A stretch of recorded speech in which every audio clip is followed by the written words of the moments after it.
much every day of my life. I'm lucky enough to have a coffee machine in my own room, make coffee, have a bit of porridge, and then immediately open emails. It can be relatively stressful, but it doesn't get more stressful until you open an email and there's a load of incidents that happen overnight. I think the biggest problem is the visualisation of the visibility of the truth of capacity and demand. That's the obvious one, but there's also the lack of visibility of standardisation of processes for patient pathways.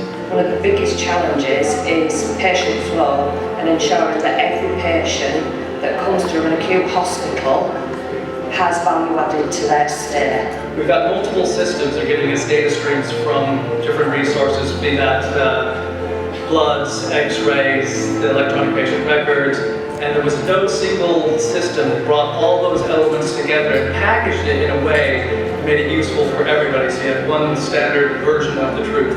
The command centre was designed to give us a single version of the truth in real time. So the command centre information provides real-time information, and it's not just information, it actually provides alerts for us so that we can home in on where our problem areas actually are. So I think this is truly game-changing, and in maybe 3, 4, 5 years time from now, we will look back and wonder how we ever managed to deliver healthcare without the support of something like a command centre. It's brought together teams of people who work in Bradford for Bradford's patients. It's brought them together to be involved in making sure that the tiles that are live in the command centre actually deliver the information that is important to them to help them improve their services at ward and department level.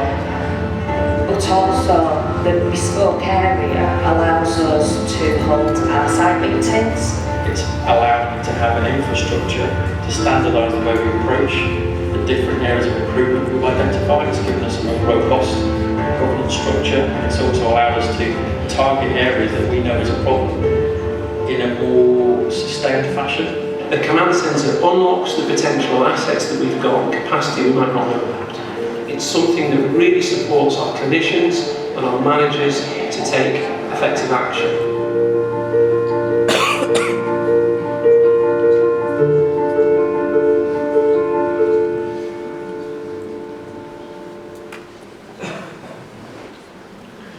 So, what have been the success factors for where we are in the Bradford journey? Well, first of all, I think, a huge thank you to everyone at the hospital. There's just a few faces there and a few voices there, but they have been phenomenal. They wanted this. They recognised, as we all do at various points with different projects, that they weren't going to be able to carry on doing the same things forever. That they were reaching the end of their tether. One of the success factors was digital maturity. Now that doesn't necessarily mean everything was done. They were in the middle of a Cerner implementation, which was really helpful in creating patient-level data. And they had a really great informatics team. But in terms of digital maturity, it was also digital ambition. They wanted to change. They wanted to embrace digital. They wanted to embrace AI. And so there was a real burning desire to work with a partner and work with a technology that would allow them to fulfill their ambitions. We also had great clinical buy-in. Brad, who was the medical director, the American guy with the tan and good teeth, he was crucial to helping us work with the clinicians. And he didn't start at that point. He was not a fan at the beginning. The champion for this was the COO, who'd seen it at a conference and really wanted to bring it to Bradford. And she, with us, worked with Brad to take him from maybe non-believing to believing, and he is now our greatest proponent. Every time a client comes to Bradford to look at the command centre, Brad is in there kind of selling harder than anyone from GE, so he's great and very, very passionate about the value it's delivered. We created this clinical advisory board, so we brought people in from all over the hospital to help them decide what this would look like, right down to simple things.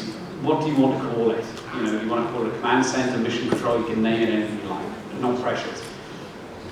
The naming of the trials, so it really felt part of theirs. And the clinicians were involved, and all flavors of clinicians were involved in every step of the way, from the colours of the tiles, the icons, etc., the layout, where they were on the wall. Everybody was involved in that. And they were also excited that this wasn't just about efficiency. The deterioration tile I talked about, which really allowed doctors to focus on the sickest patients, that was great for them. This isn't just about saving money. This isn't just about getting patients in and out of the door. This is about delivering better care. And as a result of that, the engagement that we had from the whole organisation, whether that was from estates or from HR, has been phenomenal. And people have felt very invested in it. And we see people coming to the command centre and just poking their heads through the door to look in because they're interested and excited. And we have to take our hats off to the exec team here. You know, Bradford at the point in time was going through the multiple executive changes that underperformance resulted in the NHS. So we had an interim CEO, and hence we had a really strong female leader, COO, who made this happen, removed roadblocks and engaged with her workforce from top to bottom. And she is a great communicator. So 3 weeks ago, we had the ribbon cutting event. The lady in the middle there holding the scissors is the Chief Executive of NHS Digital, the body that's been created by our NHS to help with the digitization of our system. And let's start with her quote. Bradford is a national exemplar. Bradford Hospital has never been a national exemplar of anything. It's always been a sort of middle table or underperforming hospital. So they are so proud that they are being seen as national leaders. They feel really proud, and I don't think we can underestimate that. We're doing something that's world-leading right here in Bradford. They're the first command centre in Europe, and they're justly proud of that. And you'll see in the talk about the most significant part is how it's engaged staff. The centre will transform care.